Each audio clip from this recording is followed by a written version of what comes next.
Well, thank you so much for joining us, Dr. Nunes. My name is Alfredo. I run a YouTube channel with my colleague and friend. His name is Lex, and the name of the channel is Wittenberg Project. So we're very happy to have you with us. Just to get the audience to know you a little bit better, Dr. Nunes. I keep saying Nunes. It's Nunes. It's you are the president of the Concordia Seminary at New York. Is that correct? Correct. It's at Concordia College in New York. College. Yeah, exactly. Can you tell us a little bit more about that? So you've been there for what, 9 years, if I'm not mistaken? Sure. Well, yeah, I've been here, let's say 4 years, starting my 5th year soon.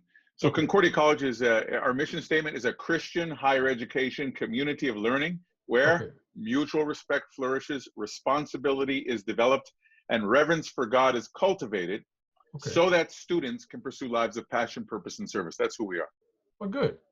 And so in your talks, Dr. Nunes, you spoke about the fact that, so you are Jamaican born, correct? Correct. Did you grow up in a Lutheran household, or did you become a Lutheran after you left Jamaica? Yeah, what a great question. We moved early. I was very young when we moved to Canada. Okay. And I became a Lutheran probably at 7 years old. At Pilgrim Lutheran Church in Hamilton, Ontario, Canada. Exactly. Okay. Because the reason why I'm asking is because my grandfather was Jamaican, and he came to Panama to work in the Panama Canal. Yes. And I've been. There were many Jamaicans who did that. Oh yes, very much.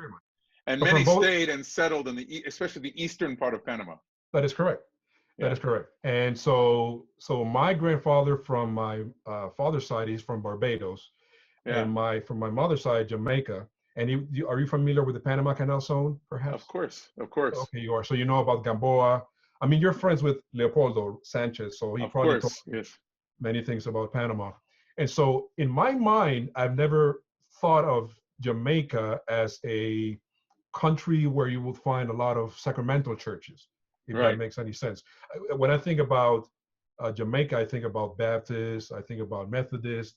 I don't think Lutheran. I don't think. Well, there's a significant Anglican presence in Jamaica, of course, because the Church of England. Yeah, the Church of England, of course. Yeah. So Jamaica, as a British colony, had a significant Anglican presence.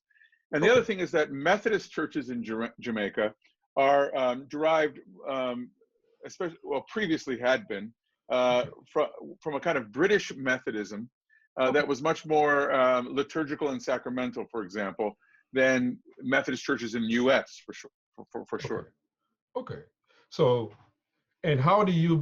I think it would be good for you to share the story of how you actually became a Lutheran once you land in Canada. One of the stories I heard from you in one of the conferences is that you were part of a BBS, and then something very funny happened. So I want the audience to get more familiar with you and know. Yeah, I mean that's the funny story. But then there's a story that's more rooted in some substance. The funny story is that we went to the VBS. My mother had a solution for summertime blues with these children that she had. I was the oldest, very active. 6 years old, and so she sent my brother and I to the VBS, and we were dragged home by this Minnesota farm-raised pastor's wife who grabbed us by the scruffs of our necks and dragged us home. And when we got to the screen door at the house, my mother came to the door and she saw that we were home. She couldn't believe it because she thought that she had some, finally a little bit, and she already had 2 children at home, 2 little, a baby and a 2-year-old. So we arrived at the door and she let out a screech. She just screamed when she saw us, and she said, "Oh no, they're back!" And then the pastor's wife said, "Oh, I'm so sorry." And then she said, "Well, we're the Lutheran church. We're the church of second chances." Second chance. And so she took us back, and she did things to us in the 1970s that were legal, that you could actually do to children that are no longer legal, but are probably good for children. But the point of the matter is that the Lutheran Church is really a church of second chances, right? If we think of the doctrine of justification by grace, Article 4 of the Augsburg Confession is rooted, the doctrine on which the church stands or falls is a doctrine of how God, by God's grace, gives us these second chances and third chances and multiple chances for Christ's sake, you know. Yes. And so she was actually speaking in a capsulized form, a great truth. So that's why we went back. But why we stayed was because I believe this pastor had a very intentional outreach, and there were many immigrants to Canada at that time from all over the world. Many immigrants from all over the world. Still are many immigrants. Of course, Canada's a place that, you know, these were the days where Canada had very open borders. It still does. And so we felt, you know, very welcomed. Yes. Hospitality, which is a Christian virtue, by the way. Hospitality was a very much a part of what this congregation was about. This congregation was very rooted in Lutheran dogma, in Lutheran doctrine, but it was very, very open in terms of its kind of. So if you think of kind of kingdom of the right, kingdom of the left, you know, or, you know, it was very open in terms of on its left-handed righteousness. Yeah. Receiving guests and hospitality, opening hope. It's kind of a funny thing, because when I think about Canada, that's what I think about. Very nice people, very hospitable. Maybe that's a myth. I'm not sure if that's totally true. I think there's an element. Canada is not as racially charged as the United States is, of course, right? Of course. The United States has, you know, for good reason, you know, this history that it can't figure out a way to make sense of. You know, it's still trying to figure out how to make sense of this history that it has. It's the blemish on the you know, on the American experiment, and Canada doesn't have that same kind of baggage of legacy. Correct. So if to summarize, then the reason the thing that grabbed you as a person to kind of join the Lutheran Church, and your family as well, and then stay in the Lutheran Church, was of course the doctrine, but more primarily is the way that they treated you. The way that I would say it's both. You know, it's both. My parents very much were attracted to the teaching. The teaching was clear. Absolutely, the teaching was clear. The teaching was, you know, it was biblically rooted. It was, you know, we went for 2 years to confirmation classes in those days. You know, every Friday night from 7 p.m. to 9 p.m. 1 year was the Old Testament. The next year was the New Testament. I mean, so there was some rigor to the Christian faith, but there was also a generous, kindly, open, capacious, inclusive hospitality. That's very good. I can remember, for example, as a child. Yes. I can remember as a child being attracted to Rastafarianism. You know, Bob Marley. I mean, how can you not? You're 16 years old. It's the 1970s. Yeah. And so I go to my parents. I go to my parents. I said to my parents, I'm going to be a Rasta. You know, no more Christianity. That's it. I'm done. I'm going to be a Rasta. Just eat vegetables and fruits. Yeah, I mean, I say, yeah. You know, the vow of the Nazarite. You know, let my hair grow. No more, you know, meats. You know, just. And then so my parents said, okay, fine, go talk to the pastor. Right? Back in those days, go talk to the pastor. So I go talk to the pastor. The pastor says, oh, you're going to be a Rasta? I say, absolutely. Tell me why. Well, you know, Rasta is a truer kind of, you know, consciousness and blah, blah, blah, blah, blah. He says, okay, do you know any Rastas? I said, yeah, I actually know some Rastas. You know, I got some friends who are Rasta. He says, well, maybe we could invite one to church. Ooh. I said, what? Yeah, man. He says, yeah. He said, yeah, let's invite one to church, he said, and we'll have him come to the Sunday school. Yeah. The teen high school Sunday school. Yeah. And so this long dreadlock guy, man, he comes into church with a cane, you know, all righteousness, and you know, and the pastor, I'm going to tell you what the pastor was so welcoming to him. He said, just tell me about your faith, you know, just help me to understand, who is Jesus to you? Yeah. And then after he just gently, you know, found a way to talk with this man, he took the taste of Rasta out of my mouth. You know, because of his kindness towards him. Now, this was a kind of confessionalism that, again, was rooted in a kind of generous, gracious, capacious graciousness. Capacious gracious. The sorts of confessionalism I'm seeing too frequently. When you say capacious, what do you mean? Open, broad, wide. Yeah, open, broad, with a great capacity. Capacity, right? Open, that's a new word for me. Thank you. Yeah. Capacious graciousness. Okay. Capacious. Okay. Yeah, the kind of confessionalism we see too often now is rooted now in a kind of brutishness, you know, a kind of anger, a kind of meanness. Take it or leave it.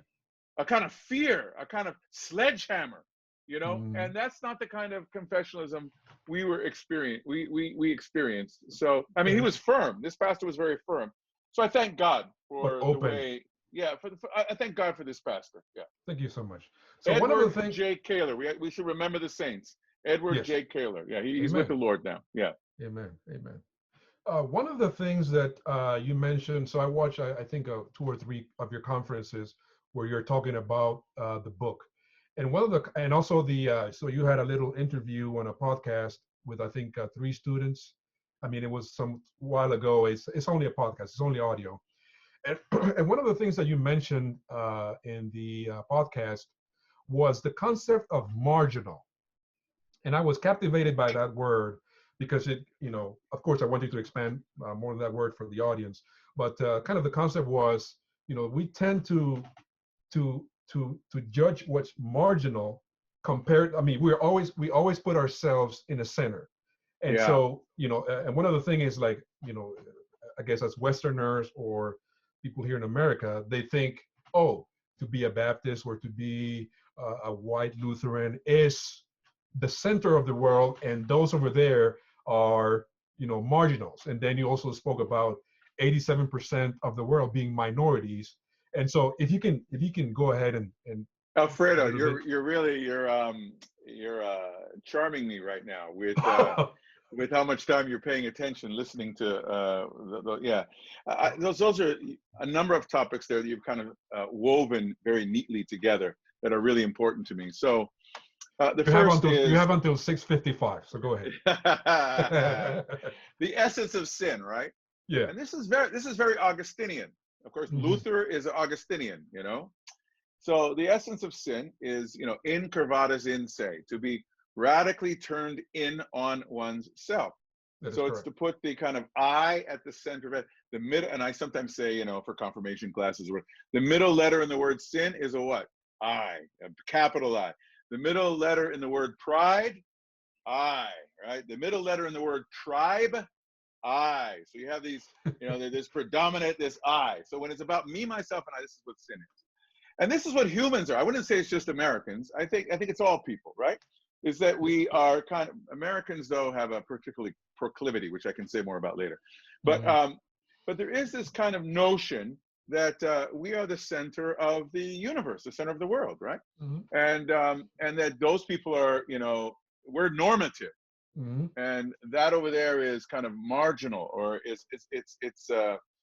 and we define that according to us. We become then the threshold and the standard over against which everything is sort of defined, which is, mm-hmm. and to your point, is very interesting because, we call these people minorities. Maybe a better term is that they are minoritized. Maybe minoritization has been done to them, right? Mm-hmm. Minoritization has been done at them.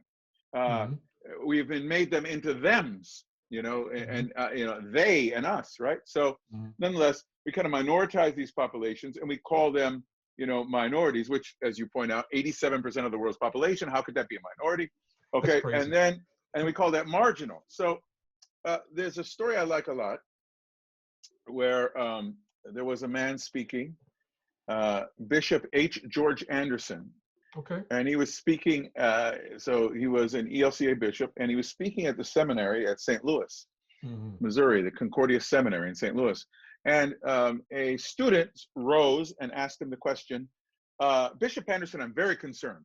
What will happen when Christians are driven out of the center and are driven to the margins, and we no longer occupy this, the kind of center of society?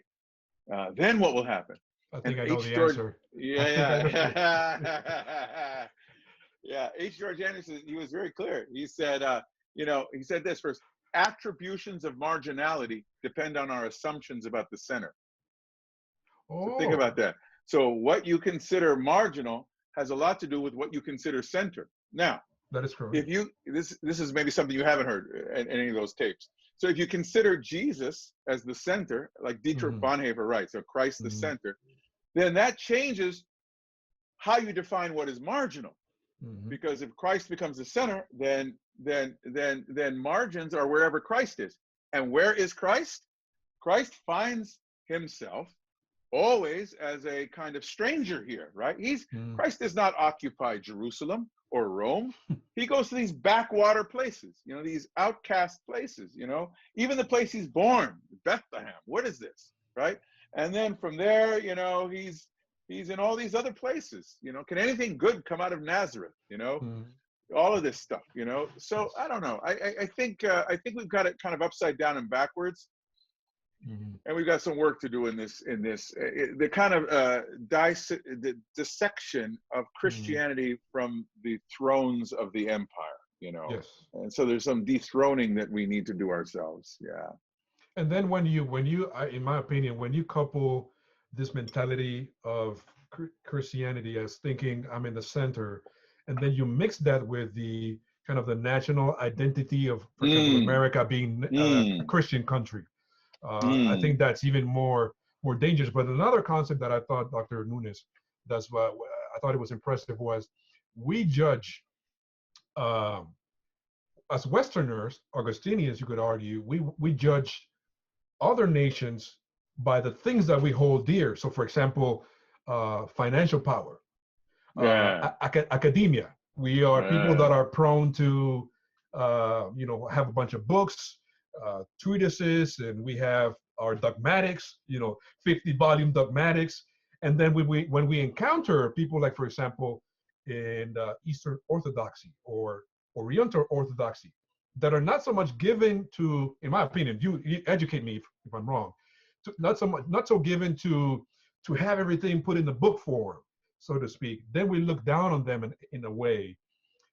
So is there any value to those concepts, to the way that we judge each other in the Christian world? You Alfredo, you're very astute. I'm so glad that you're on our side on these questions. You're very, very good. Very, very good. Very, very good. I can't wait to see. I'm learning from you. I can't wait to watch what God is going to continue to do in your life. This is very good. So, so, right. We tend to be very linear in our notions of what truth is. So truth for us can be propositionally contained and defined. Yes. Now, there is, of course, a place for that. There's a place for a propositional statement. But, I think it was Martin Franzmann, and I will have to dig out the quote for you. Martin Franzmann has a quote where he says that in the last analysis, the highest form of truth is not to be found in propositional prose, but is to be found in kind of poetic doxology. To your point about the Eastern Orthodox, is to be found in praise, where you are engaging in something that goes beyond, that is transcendent, right? That goes beyond, what can be sort of rationalized or contained in a book, to your point, in a book, So yeah, we do err in the West, especially in the North and the West, in the Euro-American West, we do err on the side of this kind of hyper-cognitive, rationalistic kind of theological framework in which we derive great comfort, But at the end of the day, I love the story of, St. Thomas Aquinas, right? So here he is at the end of his life, and he has this kind of epiphanic experience. And he says, everything I've written, which is, by the way, a whole lot of words, is straw compared to, and there is this kind of sense of that which escapes, the incarnation itself is that which escapes a kind of reductionism to just what is human. Yeah. So the word becomes flesh. There you go. So it's more how about you live, and it's as a matter of fact, Eastern Orthodox, when you ask them, hey, give me, as good Westerners, we go to them and we say, I'll speak for myself, I would think, give me a little pamphlet that explains your religion, and they say, well, religion is, if you want to understand our religion, look at our liturgy. And to a Western mind, we'll be like, what? Like, I need a book. I need something that speaks about baptism. I speaks about this and that. And that's not the way that they see things. And Well, that's my experience. Well, that's good. See, so they have these categories that we don't have, like cataphatic. Do you know this? Kataphatic, and apophatic. You know, apophatic. So these are kind of notions or dimensions that in the West we typically don't have. So I think you're exactly right on that. And then at the end of the day, the rule of faith and the rule of prayer really do go together. Lex vivendi, lex orandi. There you go. Lex credendi, lex orandi. Yeah. Yeah. The next topic is, so, you know, the heart and the purpose of this channel is to, I think I mentioned it to your secretary, and she probably communicated it to you, is to engage, to reach out with what we believe is a faithful explanation or explication of scriptures in the Book of Concord. And so in reaching to minorities, in your experience, both as a person, an individual, as a pastor, and a theologian and a doctor, you know, and also as a president of Concordia College, what do you think are the roadblocks that Lutherans encounter in reaching to minorities with the gospel from the perspective of Lutheranism? What do you think are the major roadblocks? I mean, I know that there are many ideas probably, but if you can give us 2 or 3 experiences that you had, roadblocks that in your opinion, you know, kind of prevent us from being effective within minorities. Or are you speaking of in the United States of America, or in the United States? Because globally we see the fastest growing Lutherans on the continent of Africa, right? That is correct. To my understanding, we have 6 million Lutherans in Madagascar. I think you have like 8 million in Ethiopia. Which by the way is more than the Lutherans who are at worship in North America and Europe on any given Sunday. Combined on any given Sunday. Yeah. That's crazy. So, but I guess we can frame it only to Lutheran, in the United States of America. United States, yeah. Yeah.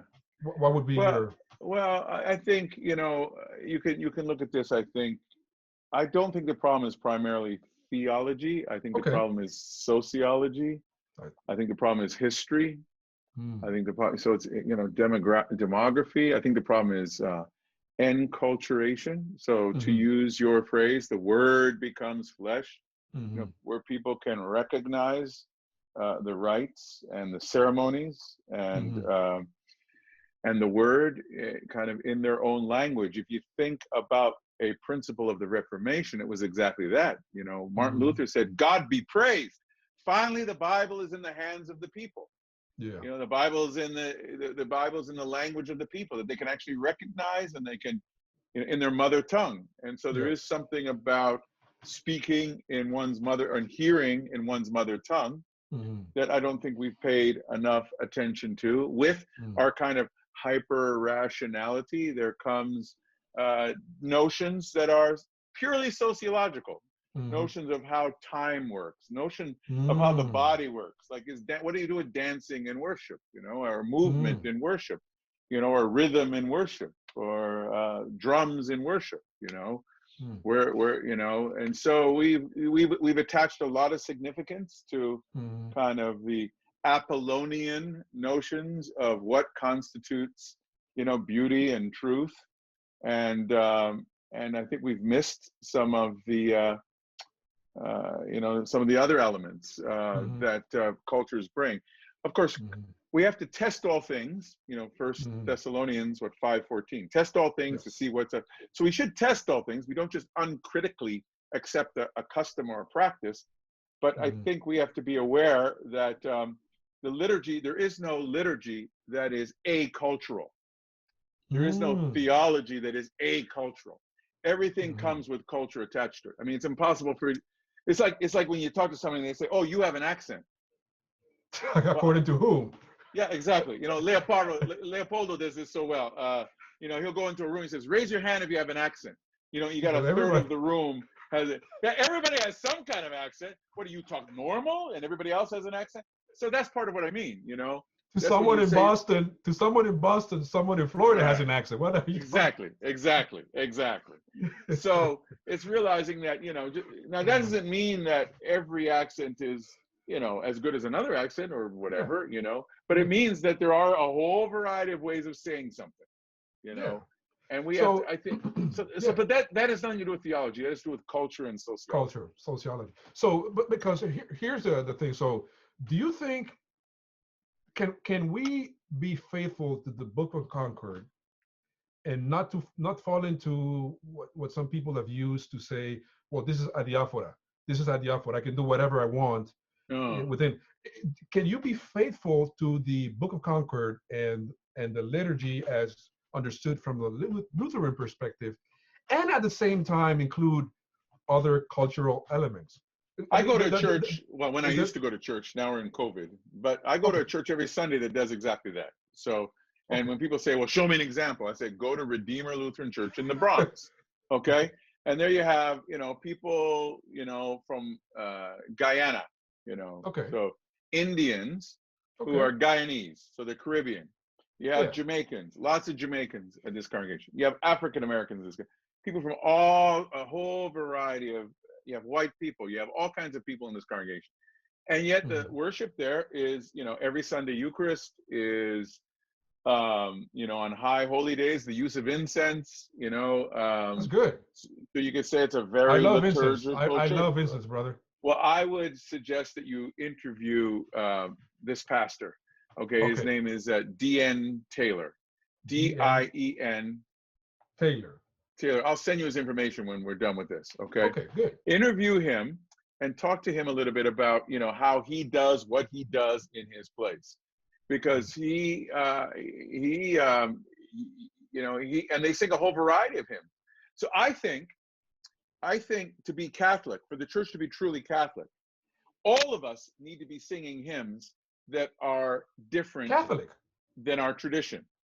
So in other Include words, include the yeah, universe. including everybody, including everything, exactly. So if you're, if you like, and I do, if you like Bach chorales, or if you like, hymns by Gerhard, then you ought to be singing some of those. You ought to have some of those hymns, and then you should be singing some other things that you're not familiar with, maybe even in another language that you're not. They use Spanish a lot at this congregation, by the way, Oh and well, DN I'll be at home.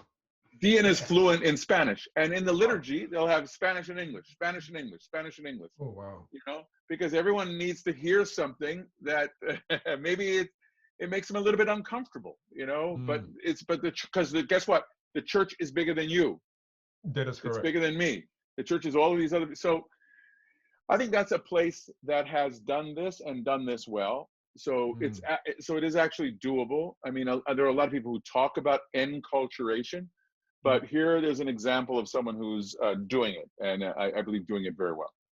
I don't want to create any discomfort with anyone that could possibly be listening to the video, but I could make a point that maybe it is not so much the lack of receptivity from the audience or from people out there that are could be potential members of the Lutheran Church, but maybe it is more of a responsibility from our side, and I'm going to include myself in molding ourselves and be more accommodating, hospitable, and catering without leaving orthodoxy, but accommodating to other people so as to reach them with what we believe is a true representation of the gospel. So I think there's an element of that. Maybe I'm being too controversial, or maybe No, I don't think so. I think that's what the formula of Concord says. Article 10, solid declaration, Article 10. Therefore, we believe, teach, and confess that the community of God in every time and place has the right, power, and authority to change, reduce, or expand practices according to circumstances in an orderly and appropriate manner without frivolity or offense, as seems most useful, beneficial, and best for good order, Christian discipline, evangelical decorum, and the building of the church. So what this suggests is that that to be Lutheran, means to trust that your brother, who's a pastor in another place, is remaining faithful to the confessions and is finding a way to enculturate liturgy, theology, pedagogy, catechesis, in a way where it is received intelligibly in the community in which he's located.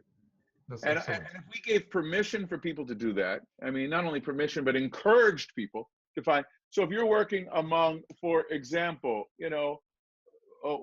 blue collar working class whites, your language will be different than it will be if you're working in a downtown elite, upper crust congregation. It'll just be a different way of speaking, a different way of a different way of being.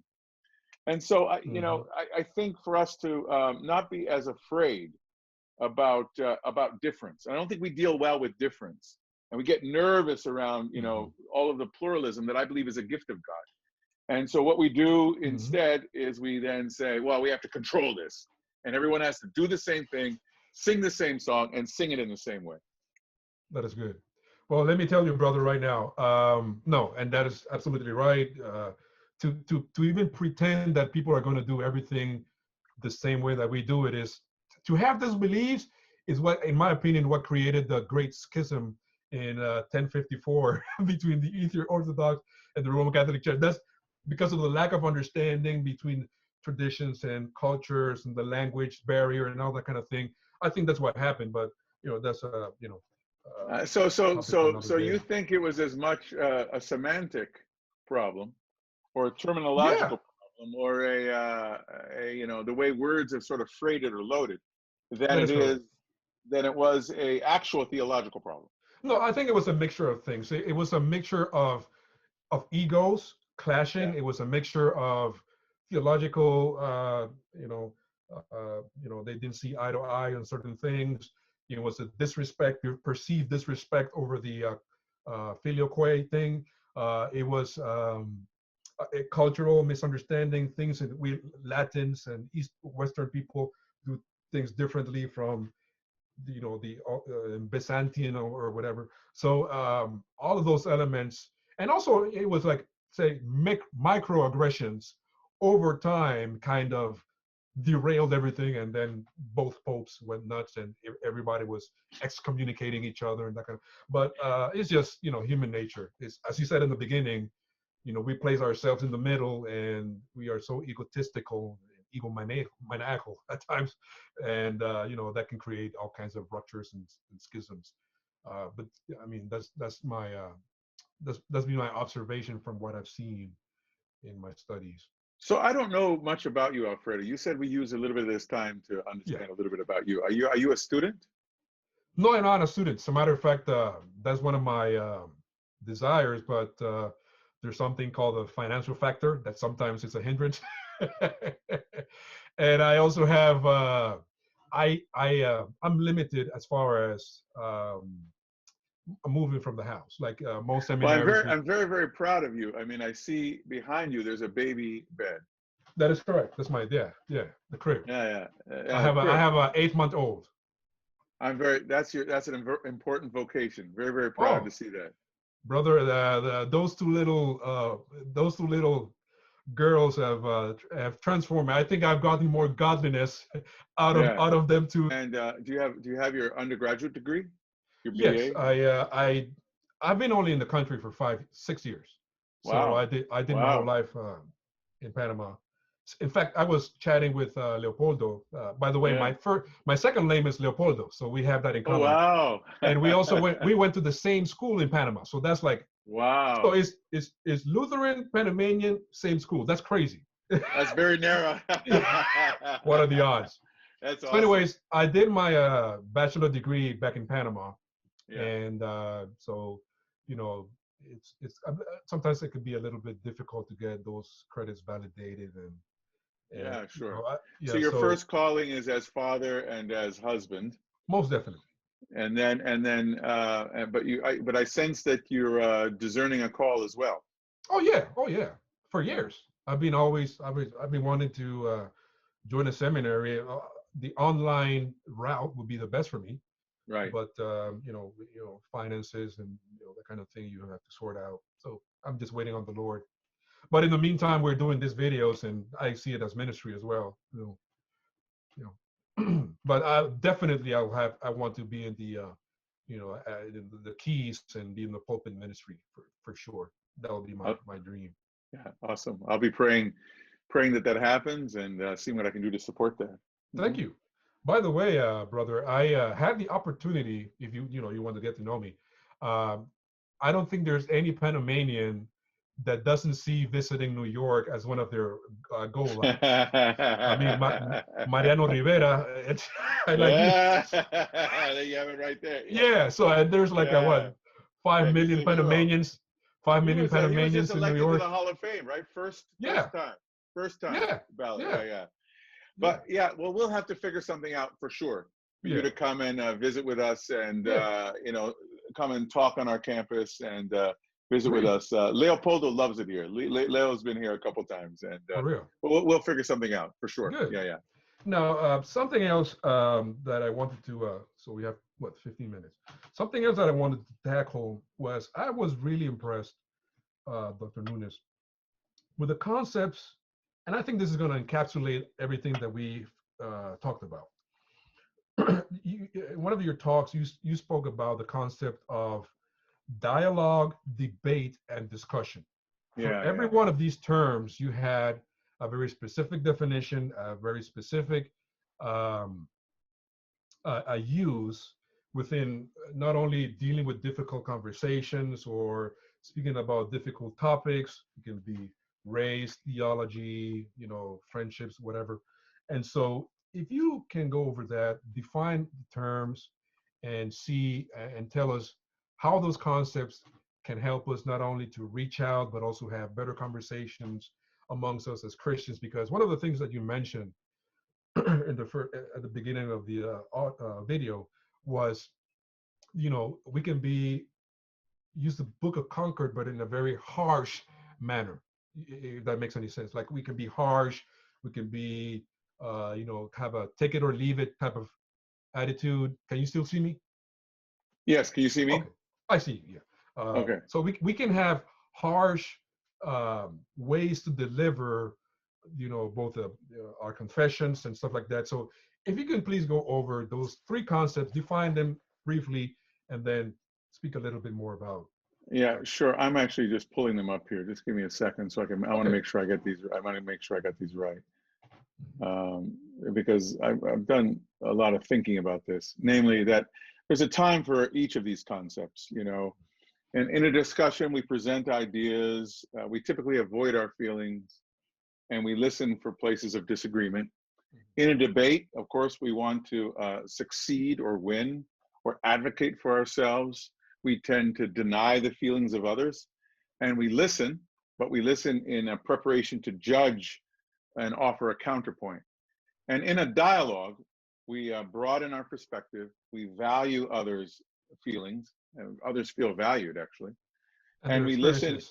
Yeah, exactly. And we listen in order to understand. Mm-hmm. Now, I think there's a time for everything. I don't think life is about a dialogue. I think there is a time for discussion. There is a time to draw a line. There is a time for debate. There's a time to say, here I stand. But one of the points I try to make is that I believe that we too quickly get to the point of, the here I stand moment. If you think about the Reformation, October 31st, 1517, that was more of a discussion. It was like putting a Facebook post that you want to have some discussion. Inviting for a discussion. Inviting a discussion. That's what Luther was up to with that. His here I stand moment came 4 years later at the Diet of Worms in 1521, where he drew a line in standing and said, I can do no other, so help me God. And there is a time to do that. There is absolutely a time to do that.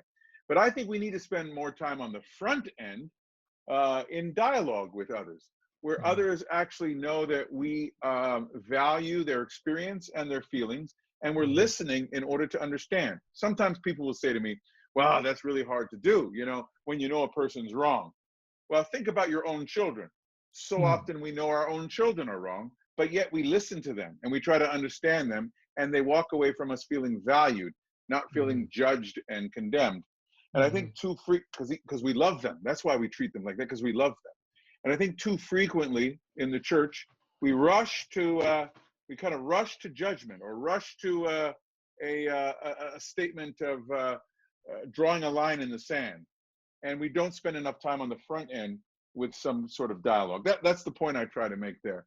Because sometimes when you spend time in the front end with dialogue, you can come to realize something completely different that you never imagined about the person that you're talking to. And I think during that one particular talk, I gave some examples of how you can meet people, and at first blush, you might say, oh, he's a this, or he's a that, or he's a, but then after you get to know them, you understand that there's more to that than meets the eye. That is correct. That is correct. And now yeah, man, you know what, the funny thing about these three concepts, I would argue, Dr. Nunes, that you see the three aspects that you talked about in the Luther experience. He invited a debate in the interim, before he said, you know what, it's over. He had dialogues.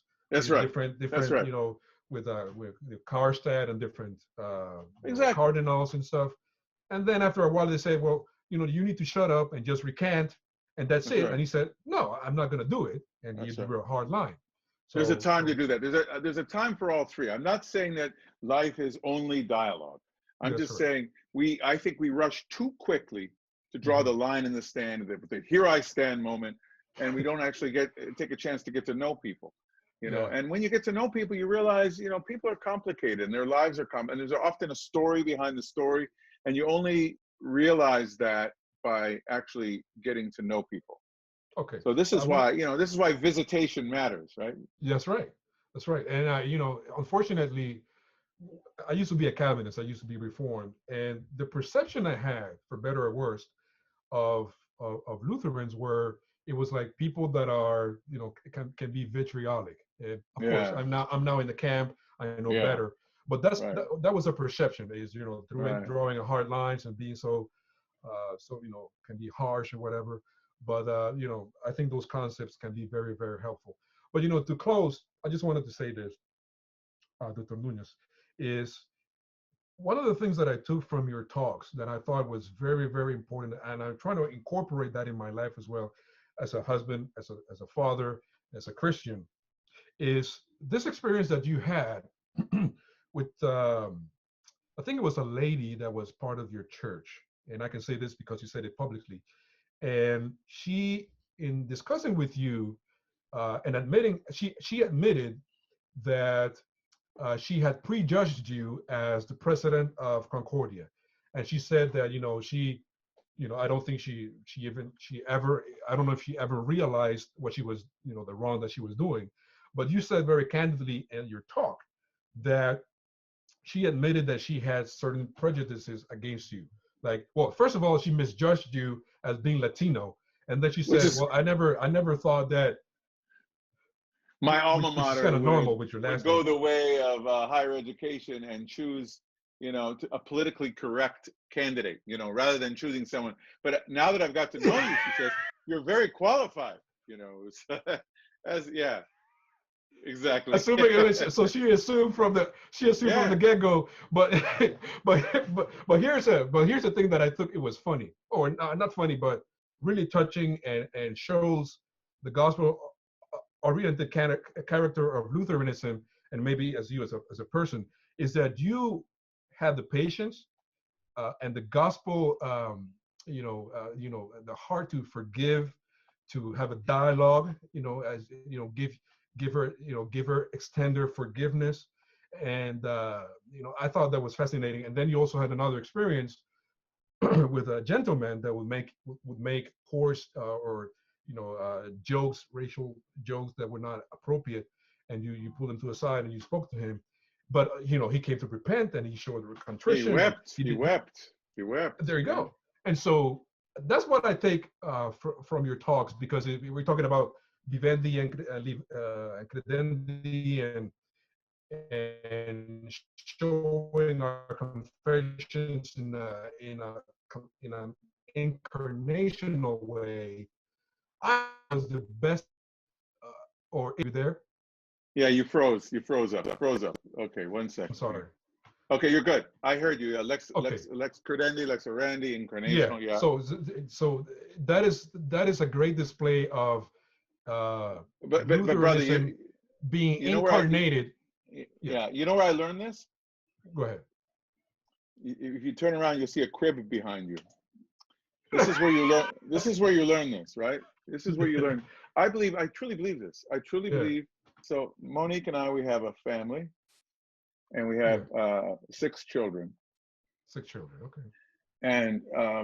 And it's in. I believe it's in the home and in family where we learn, where it's a civilizing agency there, and this is where we learn forgiveness, right? Yeah. And we learn how to love, and we learn how to be faithful, charitable, and this is where we learn this, and it's not easy. It's not easy. And this is where we learn, dirty, when life gets hard and bloody and dirty and painful, and you have teenage daughters in your house. We had 4 teenage daughters in the house at the same time, right? Wow. Lord have mercy. Yeah. But I mean, this is so, running a college is easy. Being a pastor is easy compared to, this, right? But this is where you learn how to do this. And then I kind of just extrapolate. If you do this for people you love, and you claim that you love your neighbor and even your enemy, now what steps do you take for them? And then finally, in the scriptures, it says that the patience of God is our salvation, the long suffering of God. And that word long suffering is a beautiful word. It means macro, in the Greek, macrothumia, or which means great suffering. Macro, big or great. Not micro, macro. And this is our salvation. And then when we know that these people that we're dealing with are more than just globs of deoxyribonucleic acid. You know what that is? Yeah. As DNA. DNA. Yeah. They are more than just globs of this. These people are actually created in the image of God. So a guy did this for me once. He says this, let me close my door here. He says, this over here, he said, the question is, what is the difference between a person and an individual? Okay, right. So this is God over here.